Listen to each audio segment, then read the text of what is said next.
आजचा टॉपिक आहे defining member function. Last लेक्चरमध्ये आपण स्ट्रक्चर ऑफ C++ पाहिलं. आजचा टॉपिक बघायचा आपल्याला डिफायनिंग मेंबर फंक्शन. क्लासचे जे मेंबर फंक्शन आहेत ते आपण दोन पद्धतीने डिफाइन करू शकतो. एक मेंबर फंक्शन इनसाइड क्लास आणि दुसरं डिफाइन करू शकतो member function outside class definition. Member फंक्शनला आपण दोन ठिकाणी म्हणजे दोन प्लेसेसला डिफाइन करू शकतो, इनसाइड द क्लास आणि आउटसाइड द क्लास. आता आपण अगोदर बघणार आहे इनसाइड द क्लास. इनसाइड क्लासमध्ये आपण मेंबर फंक्शन क्लासच्या आतच डिफाइन करतो, म्हणजे त्यांना डिक्लेअर आणि डिफाइन दोघंही गोष्टी क्लासच्या आत करतो. ज्यावेळेस तुम्ही जे मेंबर फंक्शन इनसाइड डिक्लेअर करतात ते मेंबर फंक्शन इनलाइन फंक्शनसारखं वर्क करतं. म्हणजे जेव्हा तुम्ही फंक्शन कॉल करतात त्याच ठिकाणी म्हणजे कंपाईल टाईमलाच फंक्शन कॉलिंगच्या ठिकाणी फंक्शनची डेफिनेशन रिप्लेस केली जाते. इनलाइन फंक्शन केव्हा कम्फर्टेबल असतं, जेव्हा तुमच्या फंक्शनची बॉडी 2 किंवा 3 लाईनची असेल, म्हणजे फंक्शन बॉडी लहान असेल तेव्हा तुम्ही इनसाइड मेंबर फंक्शन डिफाइन करू शकतात. पण जर समजा तुमच्या फंक्शनची बॉडी 10 किंवा 15 लाईन्सची असेल किंवा त्यापेक्षा जास्त मोठी असेल तर तेव्हा तुम्ही इनसाइड डिफाइन केलेलं चालणार नाही. त्यामुळे फंक्शन तुमचा बल्की होऊन जाईल, मोठा वाटेल, क्लास तुमचा मोठा वाटायला लागेल. मग याचं सोल्युशन म्हणजे काय, तर तुम्ही ते फंक्शन आउटसाइड डिफाइन करू शकता. पण इनसाइड डिफाइन करायचं असेल तर त्या कशा पद्धतीने तुम्ही त्याला डिफाइन करू शकता.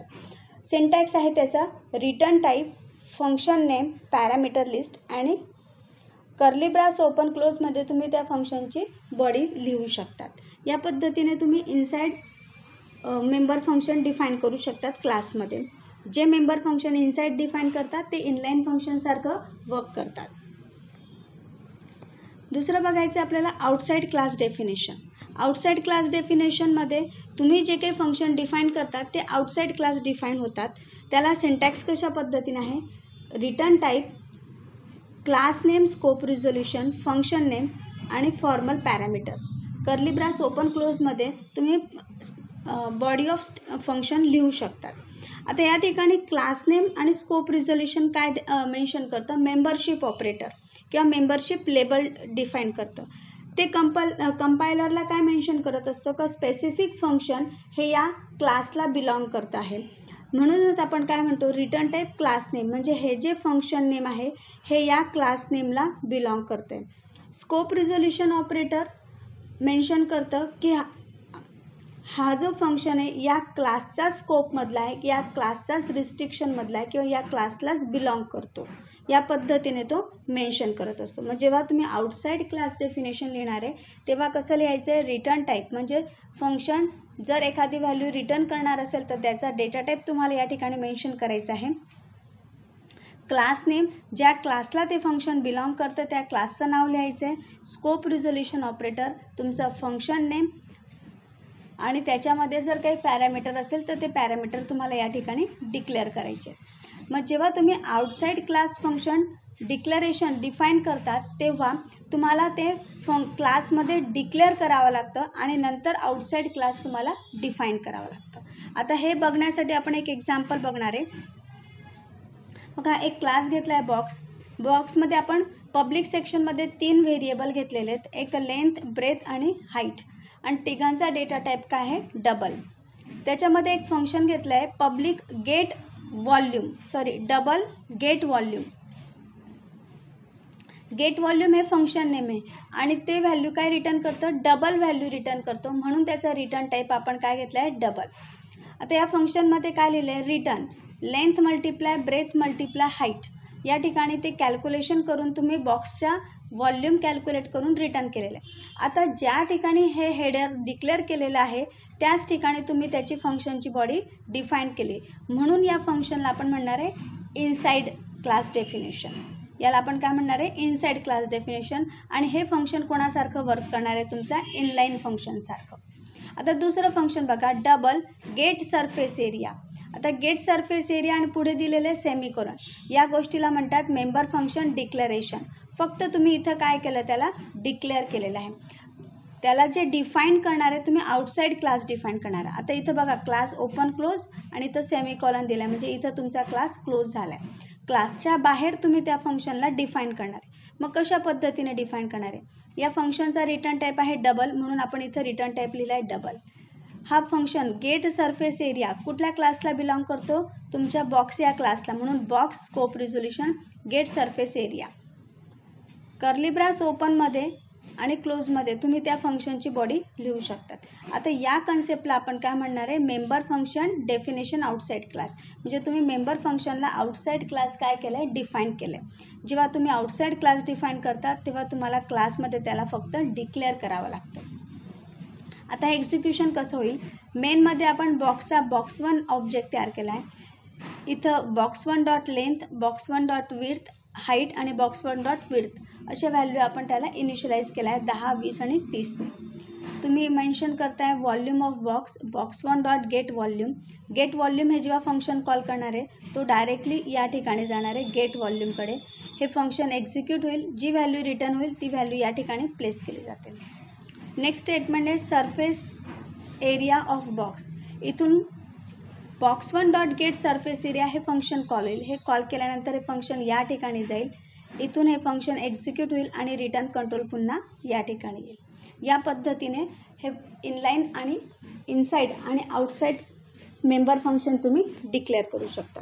आता आपण काही एक्झाम्पल्स बघणार आहे का जे बोर्डामध्ये आलेले आहेत आणि त्यानुसार तुम्हाला इनसाईड काही प्रोग्राम आपण इनसाईड क्लास आणि काही आपण आउटसाईड क्लास डेफिनेशनचे बघणार आहे. पहिला टाईप घेणार आपण इनसाईड क्लास डेफिनेशन. त्याच्यासाठी प्रोग्राम घेणार आहे implement a class rectangle. Each object of this class will represent a rectangle accepting its length and width as a float. Include an area function which will calculate the area of rectangle. काय mention केलंय? एक class rectangle घ्यायचा आहे का ज्याच्यामध्ये तुम्हाला दोन member variable घ्यायचे आहेत, एक लेंथ आणि एक विड्थ, आणि दोघंही फ्लोट म्हणून डिक्लेअर करायचे. एक एरिया नावाचं फंक्शन घ्यायचं आहे का ज्याच्यामध्ये तुम्हाला रेक्टँगलचा एरिया कॅल्क्युलेट करायचा आहे. आता तो प्रोग्राम तुम्ही कसा लिहिणार? आपल्याला इनसाइड क्लास डेफिनेशन बघायचं आहे. प्रोग्राम लिहिताना तुम्हाला कंपल्सरी 2 फाईल इन्क्लूड करावं लागणार आहे, #conio.h आणि #iostream.h. iostream.h आणि conio.h या दोघं फाईल इन्क्लूड करावं लागतील. आपण एक क्लास लिहिणार आहे रेक्टँगल. त्यांनी सांगितल्यानुसार 2 मेंबर डिक्लेअर करणार आहे फ्लोट. फर्स्ट मेंबर काय घेणार आहे? लेंथ, आणि दुसरा मेंबर घेणार आहे विड्थ. 2 व्हेरिएबल डिक्लेअर केले. आता त्याच्या पब्लिक सेक्शनमध्ये आपण जर कुठलाही स्पेसिफायर लिहिलं नाही विजिबिलिटी मोड तर बाय डिफॉल्ट तो प्रायव्हेट असतो. पब्लिक सेक्शनमध्ये आपल्याला काय करायचंय? एक फंक्शन लिहू का ज्याच्यामध्ये आपण लेंथ आणि विड्थ दोघांची व्हॅल्यू ऍक्सेप्ट करणार आहे. म्हणून एक ऍक्सेप्ट नावाचं फंक्शन लिहिते. तुम्ही कुठलंही फंक्शन नेम लिहू शकतात. काउट मेसेज देणार आहे आपण enter length of rectangle.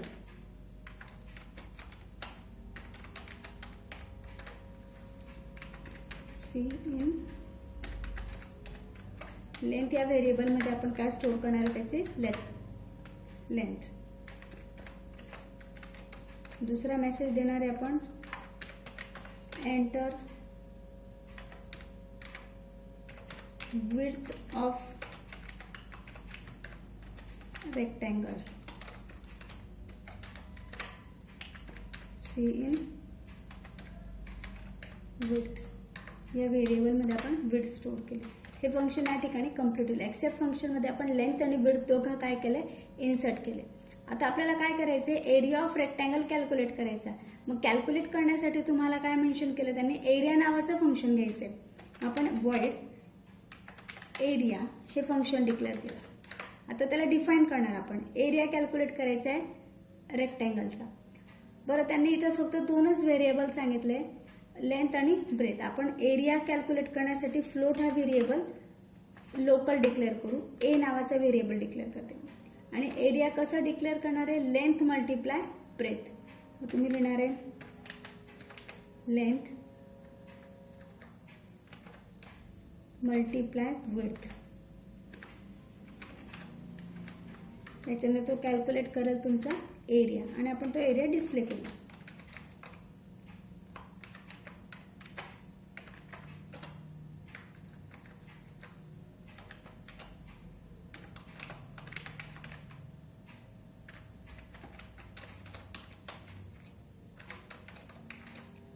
Area कशात आहे आपला ए या व्हेरिएबलमध्ये.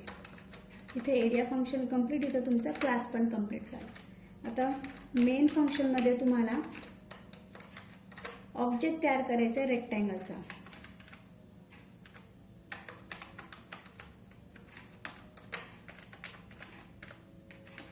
रेक्टँगल या क्लासचा आपण आर ऑब्जेक्ट तयार केला.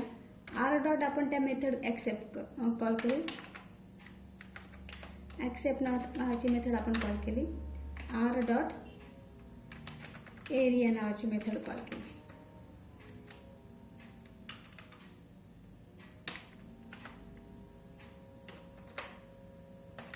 वेट ch प्रोग्राम तुमचा कंप्लीट. आणि याला सेव्ह करू, रन करू. मेसेज आहे तुम्हाला एंटर लेंथ ऑफ रेक्टँगल. आपण लेंथ इन्सर्ट केली सपोज द 5.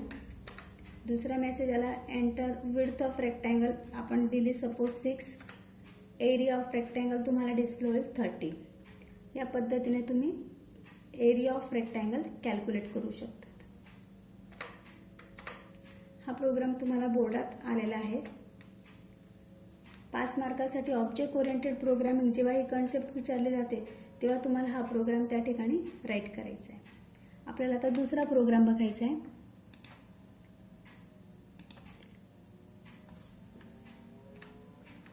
नेक्स्ट परत एक इनसाइड क्लास डेफिनेशनसाठी आपण एक प्रोग्राम बघणार आहे. Area of circle. बरं आपण इनसाइड न घेता आपण याला आउटसाइड घेऊ. सेम तसाच प्रोग्राम आहे, थोडा चेंजेस आहे. आपण त्याला आउटसाइड क्लास डेफिनेशनसाठी घेऊ. Implement class circle. Each object of this class will represent circle accepting its radius value as a float.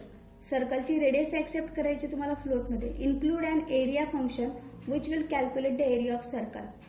Last program जसा होता सेम तसाच आहे. तुम्हाला तिथे एरिया ऑफ रेक्टँगल कॅल्क्युलेट करायचा होता. आता तुम्हाला एरिया ऑफ सर्कल कॅल्क्युलेट करायचा आहे. तिथं तुम्हाला 2 गोष्टी इन्सर्ट करायच्या होत्या, एक लेंथ आणि विड्थ ऑफ रेक्टँगल. इथं फक्त तुम्हाला रेडियस इन्सर्ट करायची आहे. एरिया नावाच्या फंक्शनमध्ये तुम्ही रेक्टँगलचा एरियाचा फॉर्म्युला टाकला, लेंथ मल्टिप्लाय विड्थ. इथं तुम्हाला सर्कलचा एरियाचा फॉर्म्युला टाकायचा आहे पाय आर स्क्वेअर. आता तो कशा पद्धतीने वर्क करणार बघ. आपण एक क्लास घेतलाय सर्कल नावाचा. त्यांनी मेन्शन केलंय आपल्याला एक रेडियस डिक्लेअर करायची फ्लोट, म्हणून मी एक फ्लोट व्हेरिएबल डिक्लेअर करते. फ्लोट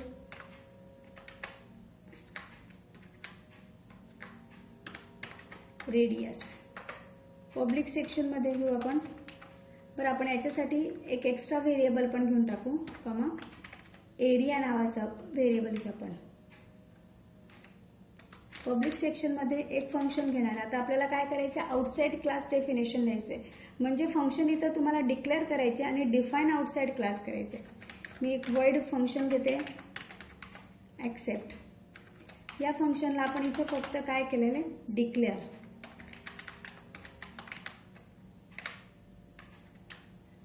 दुसरं फंक्शन घेणार आहे मी वॉइड एरिया. या फंक्शनला आपण या ठिकाणी काय केलंय, डिक्लेअर. आणि या फंक्शनला आणि क्लास इथं आपण क्लोज करून दिलाय. या पद्धतीने आपण क्लास इथं डिफाईन केलाय.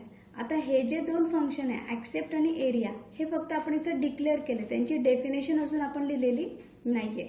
ही डेफिनेशन आपल्याला कुठे लिहायची, आउटसाइड क्लासमध्ये. आता क्लासच्या बाहेर तुम्ही डेफिनेशन कशी लिहिणार, तर ऍक्सेप्ट या फंक्शनचा रिटर्न टाईप काय तुमचा वॉइड. बरं हे ऍक्सेप्ट फंक्शन कुठल्या क्लासला बिलॉंग करतं, सर्कल. तर तुम्ही लिहिणार आहे सर्कल स्कोप रिझोल्युशन आणि पुढे लिहिणार आहे ऍक्सेप्ट. या पद्धतीने तुम्ही फंक्शनची हेडर लाईन दिली. सर्कल आणि स्कोप रिझोल्युशन काय रिप्रेझेंट करतो तुम्हाला, मेंबर ऑपरेटर, मेंबरशिप ऑपरेटर हे रिप्रेझेंट करत असतं. आता तुम्हाला इथं काय करायचंय, रेडियस ऑफ सर्कल ऍक्सेप्ट करायची. तुम्ही मेसेज देणार आहे रेडियस ऑफ सर्कल.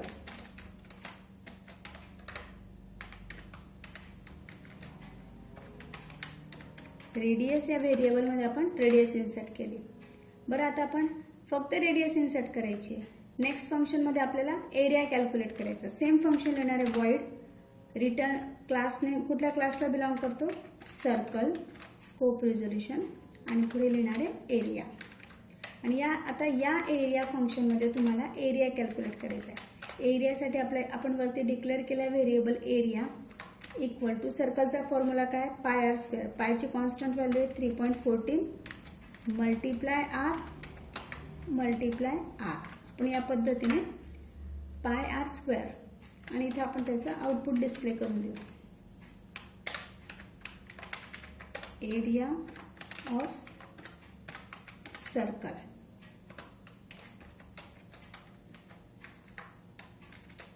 सर्कलचा एरिया कशामध्ये एरिया नावाच्या व्हेरिएबलमध्ये. आणि या पद्धतीने तुम्ही हे फंक्शन पण कंप्लीट केलं. आता नेक्स्ट आपण काय करणार आहे मेन फंक्शन देणार आहे.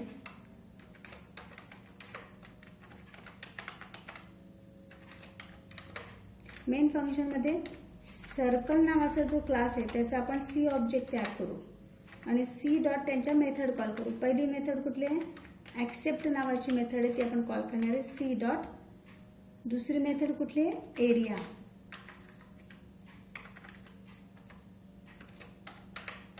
लास्टमध्ये लिहिणार आहे गेट सी एच आणि हा प्रोग्राम इथं कंप्लीट. याला आपण सेव्ह करू रन करू. परत area okay. Multiple declaration of area हा डेटा आणि आपण व्हेरिएबल घेतला. आपण इथं ए नावाचा व्हेरिएबल ओके.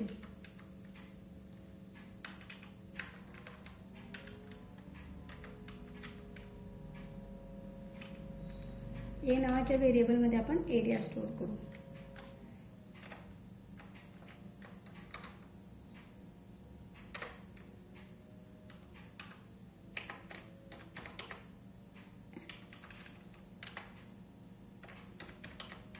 रेडियस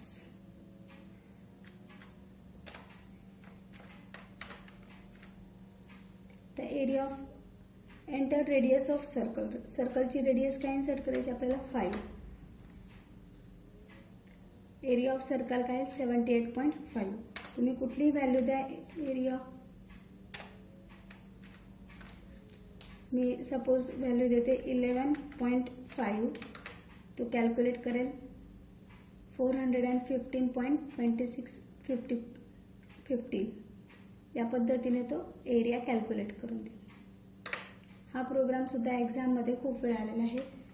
तुम्हाला जर स्क्रीनशॉट काढायचा असेल तर प्रॉपर काढून घ्या.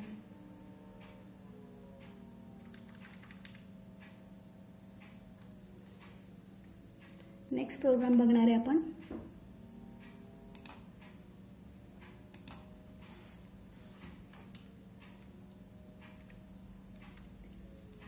Write an object-oriented program in C++ to convert the given binary number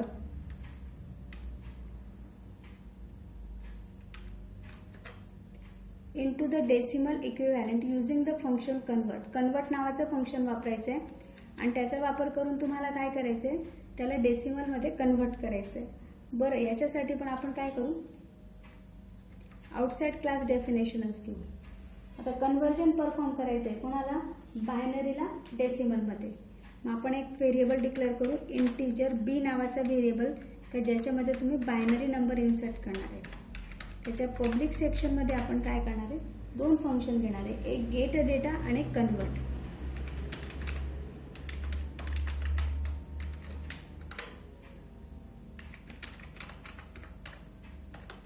convert फंक्शनमध्ये तुम्हाला बायनरी डेटाला कन्वर्ट कशामध्ये करायचं आहे डेसिमलमध्ये. या पद्धतीने आपण 2 फंक्शन डिक्लेअर केलेले आहेत. त्याची डेफिनेशन आपल्याला आउटसाइड क्लास लिहायची आहे. तर आउटसाइड क्लास कसं लिहिणार आहे तुम्ही void binary scope resolution gate data. बरं, गेट डेटा या फंक्शनमध्ये काय करायचं आहे तुम्हाला, बायनरी नंबर युजरकडनं इनपुट करायचं आहे. तुम्ही मेसेज देणार आहे C out enter binary number.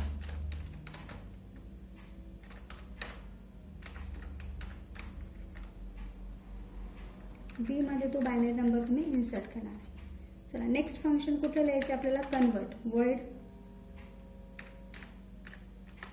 Binary scope resolution convert.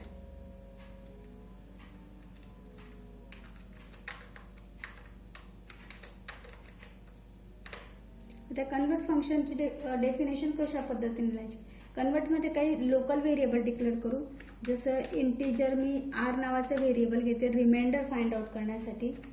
Decimal number store करायचा म्हणून DEC व्हेरिएबल घेते, इनिशियल व्हॅल्यू 0 सेट करते.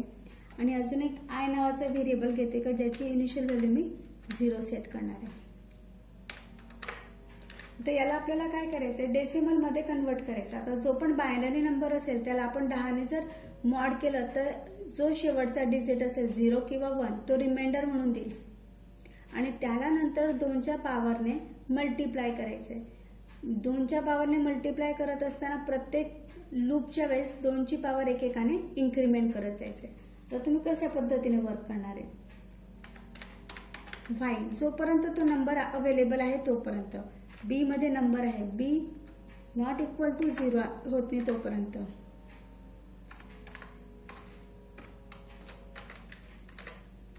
इथे काय करणार आहे, अगोदर तुम्ही रिमाइंडर फाइंड आउट करणार आहे. आर मध्ये आपण रिमाइंडर स्टोअर करू. R equal to B mod 10 या पद्धतीने. म्हणजे बी मध्ये जर तुमचा नंबर असेल 1101 तर जेव्हा तुम्ही बी मॉड 10 करणार तर रिमाइंडर काय येणार आहे तुमचा 1. आणि तो 1 रिमाइंडर आपल्याला कुठे स्टोअर करायचा, decimal equal to decimal plus decimal plus R. आपण रिमाइंडर कशा स्टोअर केलाय, R multiply power of 2 comma I. आयची इनिशियल व्हॅल्यू 0 म्हणजे 2च्या 0th पॉवरने आरला मल्टिप्लाय करायचं आणि तो डेसिमल मध्ये ऍड करायचा. आणि नेक्स्ट टाइम बीची व्हॅल्यू डिक्रीमेंट करायची डिवाइड बाय 10 ने. या पद्धतीने हा वर्क करेल. हा लूप कुठपर्यंत एक्झिक्यूट होईल, जोपर्यंत बीची व्हॅल्यू नॉट इक्वल टू 0 होणार नाही तोपर्यंत. जेव्हा बीची व्हॅल्यू 0 होणार आहे तो लूपच्या बाहेर येणार आहे. आणि लूपच्या बाहेर आल्यानंतर तुम्हाला प्रिंट करायचे C out decimal number equal to DEC मध्ये तुमचा डेसिमल नंबर असणार आहे. हे फंक्शन या ठिकाणी आता कंप्लीट झाले. आता आपण मेन फंक्शन घेऊ. मेन फंक्शन मध्ये ऑब्जेक्ट कोणाचा तयार करायचे, बायनरी या क्लासचा. B1 हा आपण ऑब्जेक्ट तयार करू आणि B1 थ्रू त्याच्या मेथड आपण ऍक्सेस करू. पहिली मेथड कुठली, ऍक्सेप्ट. पहिली मेथड आपण गेट डेटा घेतली आहे. गेट डेटा आणि B1 dot convert get CH. Program complete. Save करून घेतलाय, रन करू. कुठलाही बायनरी नंबर इन्सर्ट करू आपण. 11001 हा पण बायनरी नंबर इन्सर्ट केला. चुकीचं उत्तर देतोय.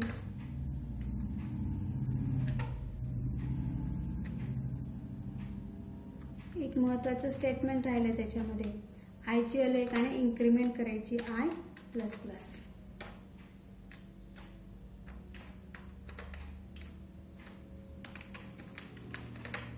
25 बघा, जो लास्ट डिजिट युनिट प्लेस त्याची व्हॅल्यू 1 आहे. त्याच्यानंतर 2, 4, 8, 16 आणि 8 बिट 1 आहे आणि 1 बिट 1 आहे. 8 + 16 + 1 25. तर तुमचा इक्विव्हॅलेंट डेसिमल नंबर काय 25. आपण अजून एकदा ट्राय करू.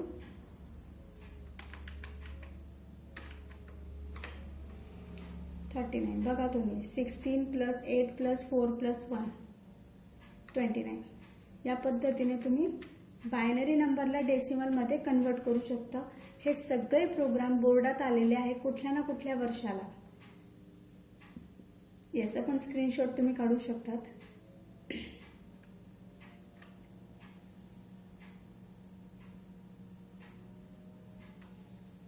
नेक्स्ट प्रोग्राम बघायचा आपल्याला.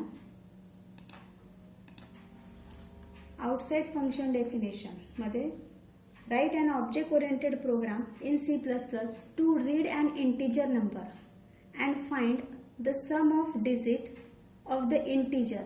काय करायचं आहे, एक इंटिजर नंबर युजरकडनं इनपुट करायचं आहे आणि त्या नंबरमध्ये जे काही डिजिट असेल त्यांची तुम्हाला काय परफॉर्म करायची आहे, सम परफॉर्म करायची आहे. फॉर एक्झाम्पल दिलेलं आहे, इनपुटला जर 125 दिलं असेल तर 1 + 2 + 5 = 8. 8 ॲज अ आउटपुट तुम्हाला डिस्प्ले व्हायला पाहिजे. करेक्ट आहे. मग आता तो प्रोग्राम कशा पद्धतीने करायचा आहे. एक क्लास घेतला मी डिजिट नावाचा. तिथे आपण एक व्हेरिएबल डिक्लेअर करू इंटिजर n, जो युजरकडनं आपल्याला इन्सर्ट करायचा आहे. हा प्रोग्राम सुद्धा आपण कुठे डिक्लेअर कसा लिहिणार आहे, आउटसाइड फंक्शन डेफिनेशन. फंक्शनची डेफिनेशन कुठे लिहायची आपल्याला, आउटसाइड. म्हणजे फक्त क्लासमध्ये त्यांना काय करायचं आहे, डिक्लेअर करायचं आहे. बरं, याच्यासाठी त्यांनी आपल्याला काहीच मेन्शन केलं नाही कुठलं फंक्शन घ्यायचं आहे कुठलं घ्यायचं नाही आहे. मग त्याच्यासाठी आपण काय करणार आहे, एक फंक्शन घेणार आहे इनपुट नावाचं, void इनपुट. तुम्ही इनपुटसाठी कुठलंही फंक्शन घेऊ शकतात आणि एक फंक्शन घेणार आहे void सम, का ज्याच्यामध्ये आपल्याला सम ऑफ डिजिट परफॉर्म करायचे. हे दोघंही फंक्शन आपण या ठिकाणी काय केलंय, डिक्लेअर केले आहेत या पद्धतीने. आता यांची डेफिनेशन आपण आउटसाइड क्लास लिहिणार आहे. कशा पद्धतीने लिहिणार आहे, return type void class name digit scope resolution function name input. आणि इथं तुम्हाला काय करायचं, एक नंबर इन्सर्ट करायचा आहे. मेसेज लिहिणार आहे C out enter a number.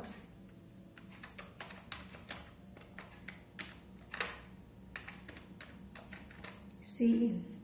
त्या नंबर कशामध्ये इन्सर्ट करायचा आहे, एन या व्हेरिएबलमध्ये. नेक्स्ट फंक्शन लिहिणार आहे void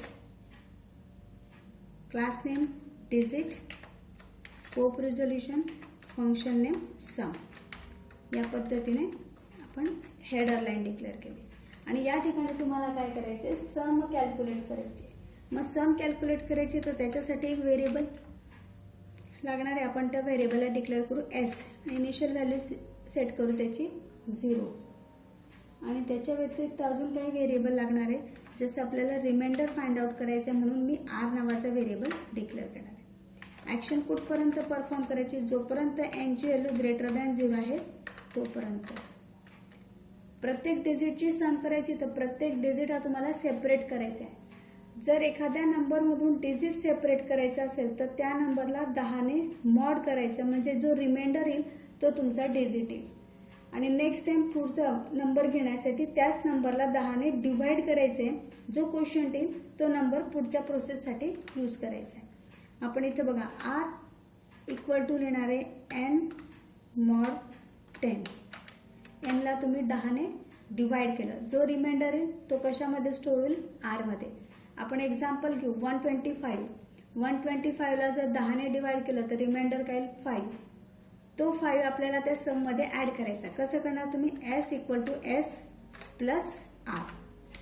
S initial value 0, 0 plus 5 S मध्ये स्टोअर करेल 5. नेक्स्ट नंबर घेण्यासाठी काय करणार आहे, N equal to N divide by 10. 125ला जर 10 ने डिवाइड केलं तर क्वोशियंट तुमचा 12 येईल. तो 12 क्वोशियंट कशामध्ये स्टोअर होईल, त्याला एन मध्ये. नेक्स्ट पुन्हा तो चेकआउट करेल 12 इज अ ग्रेटर दॅन 0 आहे, तो पुन्हा इथं परफॉर्म करेल N mod 10.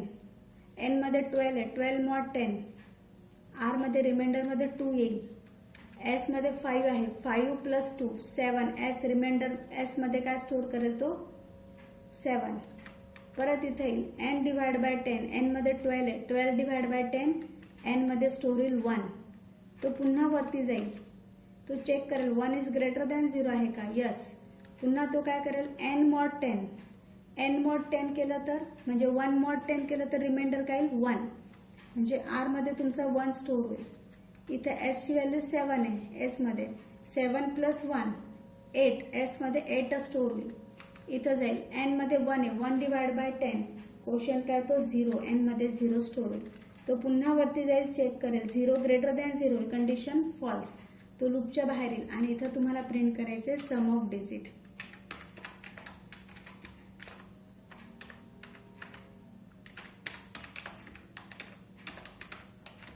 Some of digit. Digit कशामध्ये, एस मध्ये. आणि हा फंक्शन पण इथं कम्प्लीट. आता नेक्स्ट कुठलं फंक्शन लिहिणार आहे तुम्ही, मेन फंक्शन.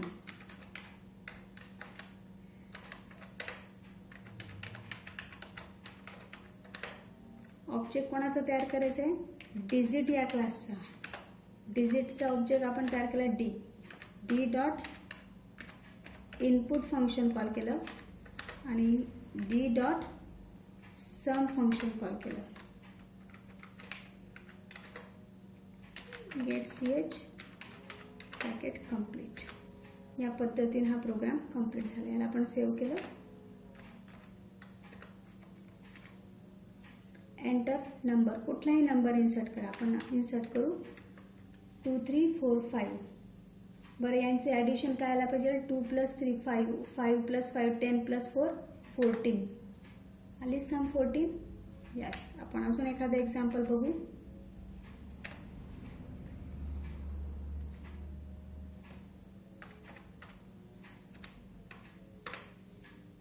आली का सम बरोबर, 6 + 10, 6 + 5 11 + 4 15, 15 + 8 23. या पद्धतीने तुम्ही सम ऑफ डिजिट परफॉर्म करू शकता. बरं, याचे स्क्रीनशॉट काढून घ्या.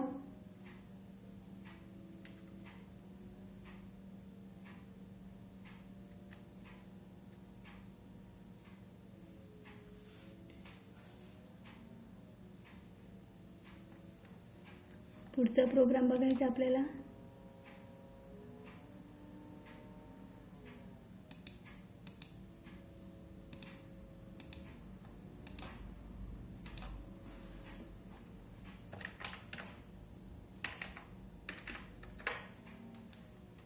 फॅक्टोरियल कॅल्क्युलेट करणारा प्रोग्राम बघायचा. आउटसाइड क्लास डेफिनेशन बघू आपण. Write an object oriented program in C++ that print the factorial of a given number. आपल्याला काय प्रिंट करायचं आहे, फॅक्टोरियल प्रिंट करायचं आहे त्या गिवन नंबरचा. करेक्ट आहे. मग फॅक्टोरियल म्हणजे काय, तर जर समजा F5 हा जर नंबर असेल आणि त्याचं आपल्याला फॅक्टोरियल कॅल्क्युलेट करायचं असेल तर 5चा फॅक्टोरियल कसा कॅल्क्युलेट करता येईल, 5 × 4 × 3 × 2 × 1 इक्वल टू जो नंबर 120 येईल तो 5चा तुमचा फॅक्टोरियल. तुम्ही त्या नंबरपासून तर 1 ने कमीपर्यंत 1 पर्यंत प्रत्येक नंबरने मल्टिप्लाय करायचं आहे किंवा 1 ने त्या नंबरपर्यंत प्रत्येक नंबरने मल्टिप्लाय करत जायचं आहे. जो रिझल्ट येणार आहे तो तुमचा फॅक्टोरियल असणार आहे. करेक्ट आहे. मग आपल्याला काय परफॉर्म करायचं आहे, फॅक्टोरियल कॅल्क्युलेट करायचं आहे. बरं, आपण त्याच्यासाठी एक क्लास लिहिणार आहे, क्लास फॅक्टोरियल नावाचा. बरं, एक नंबर इन्सर्ट करू. मी n किंवा n व्हेरिएबल वापरते नंबर इन्सर्ट करण्यासाठी. पब्लिक सेक्शनमध्ये आपल्याला आउटसाइड डिफाईन करायचं आहे. आपण एक फंक्शन डिफाईन करू, void गेट डेटा नावाचं फंक्शन घेते. त्याला आपण काय करणार आहे, इथं इनसाइड क्लास डिक्लेअर करणार आहे आणि void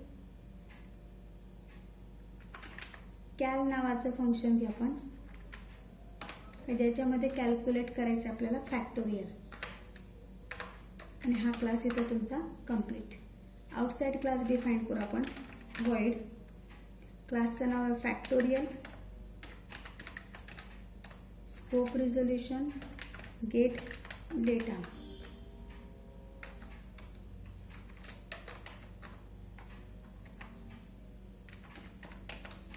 Cout enter a number, एक नंबर इन्सर्ट करायचा का ज्याचा आपल्याला फॅक्टोरियल कॅल्क्युलेट करायचं आहे. CN तो नंबर कशामध्ये स्टोअर करू आपण n मध्ये. दुसरं फंक्शन आपण void factorial scope resolution calculate करण्यासाठी कॅल नावाचं फंक्शन घेतलं. आता कॅल्क्युलेट फंक्शनमध्ये आपल्याला काय करायचं आहे, फॅक्टोरियल कॅल्क्युलेट करायचे आहे. म्हणून काही लोकल व्हेरिएबल डिक्लेअर करू. इथे एक f = 1 हा व्हेरिएबल डिक्लेअर करणार आहे आणि कॉमा एक I व्हेरिएबल डिक्लेअर करू फॉर लूपसाठी. इथे हा प्रोग्राम आपण फॉर लूप वापरून लिहिणार आहे. For I = 1, I <= n, I++. आणि इथे फॅक्टोरियल कसं कॅल्क्युलेट करणार, f = f × I. या स्टेटमेंटने तुम्ही ते फॅक्टोरियल कॅल्क्युलेट करा. बरं, आता तुम्हाला ते फॅक्टोरियल डिस्प्ले करायचं आहे. कसं लिहिणार तुम्ही, Cout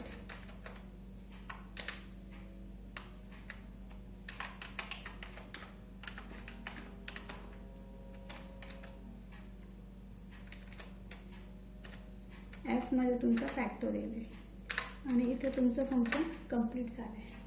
आता आपण मेन फंक्शन लिहू, void main. मेन फंक्शनमध्ये काय करणार तुम्ही, फॅक्टोरियल क्लासचा ऑब्जेक्ट तयार करणार आहे. ऑब्जेक्ट तयार करू आपण f1 नावाचा. काय लिहिणार तुम्ही, f1 dot gate data. Gate data आपण एक फंक्शन घेतलंय आणि दुसरं कॅल नावाचं घेतलंय, f1 डॉट कॅल. या पद्धतीने फंक्शन कॉल केले, गेट ch ब्रॅकेट कंप्लीट. हे फंक्शन तुमचं प्रोग्राम रेडी. आता याला आपण रन करू. 5चा फॅक्टोरियल येतो 120, करेक्ट आहे. तुम्ही 7चा फॅक्टोरियल 5040. तुम्ही अजून द्या 6चा काय येईल 720. या पद्धतीने फॅक्टोरियल परफॉर्म करू शकता. पण जर तुम्ही दिला इथं 8 तर 8चा फॅक्टोरियल तो चुकीचा देतो, कारण 8चा फॅक्टोरियल 5040 × 8 केल्यावर जो नंबर येणार आहे तो त्याचा फॅक्टोरियल येणार आहे. इंटिजरची रेंज आहे 32,767. तो नंबर त्याच्यापेक्षा मोठा असल्या कारणाने तुम्हाला हा चुकीचा रिझल्ट देतो. पण जर तुम्हाला 8चा फॅक्टोरियल हवा असेल तर तुम्हाला n हा व्हेरिएबल लॉंग डिक्लेअर करावा लागेल आणि ज्याच्यात फॅक्टोरियल स्टोअर करायचा आहे तोही व्हेरिएबल तुम्हाला लॉंग इंटिजर म्हणून डिक्लेअर करावा लागेल. येते लक्षात. या पद्धतीने तुम्ही फॅक्टोरियल कॅल्क्युलेट करू शकता. या प्रोग्रामचा आपण स्क्रीनशॉट काढून घ्या.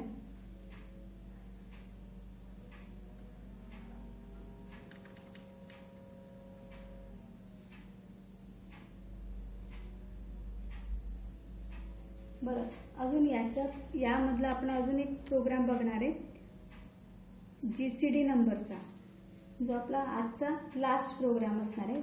अजून त्याच्यानंतर जे काही प्रोग्राम आहेत ते आपण नंतर पुढच्या लेक्चरमध्ये कंटिन्यू करू.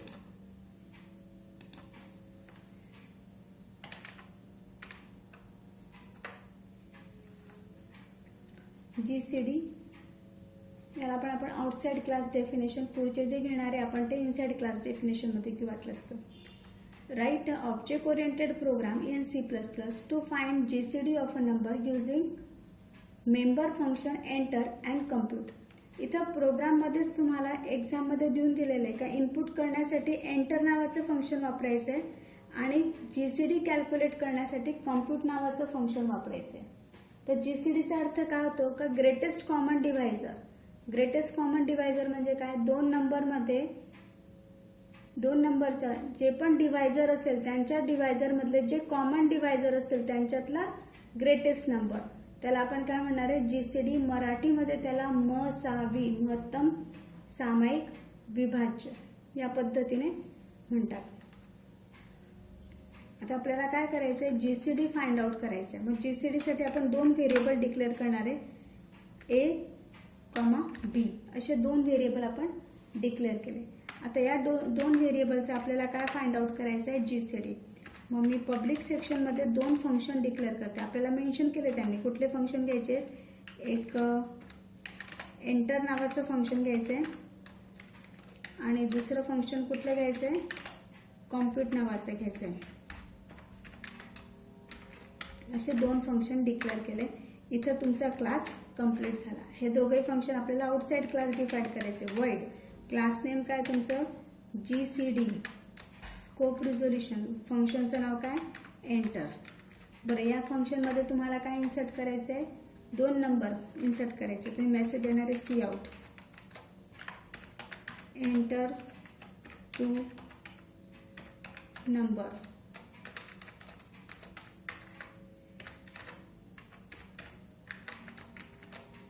A B या पद्धतीने A आणि B मध्ये आपण 2 नंबर इन्सर्ट केले. दुसरं फंक्शन येणार आहे void GCD, scope resolution, compute.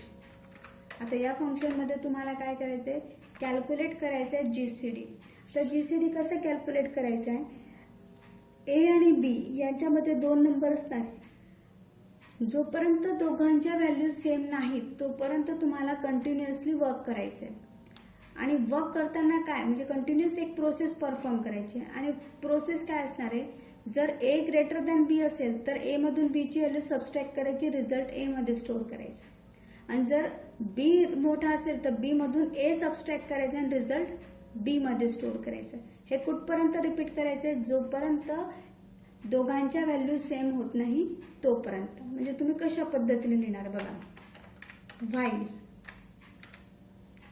A not equal to B, A not equal to B आहे तोपर्यंत तुम्ही इथे चेक करणार आहे.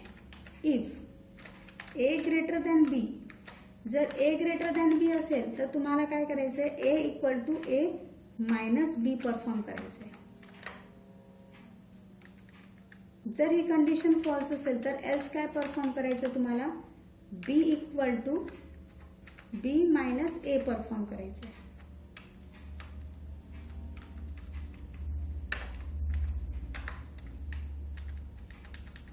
आलं लक्षात. या हे प्रोसेस कुठपर्यंत कंटिन्यू होणार आहे, जोपर्यंत दोघांच्या व्हॅल्यू एक्झॅक्टली सेम होत नाही तोपर्यंत.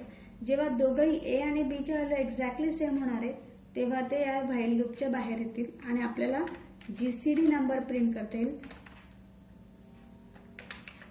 GCD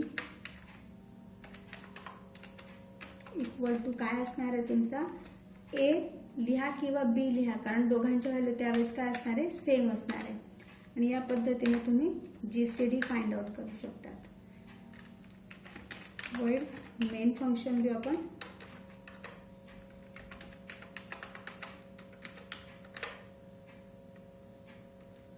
प्रोग्रामला नाव काय दिलेलं आपण, GCD.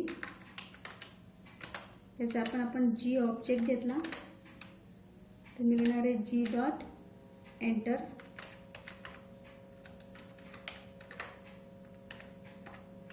G dot compute. दोघंही फंक्शन आपण कॉल केलेत.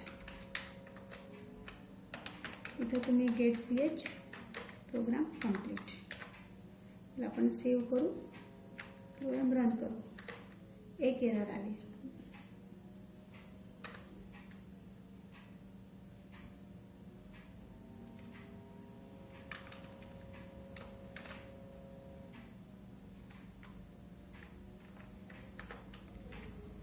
बरं, आपण 2 नंबर देऊ. एक नंबर दिला 12, दुसरा नंबर देऊ 20.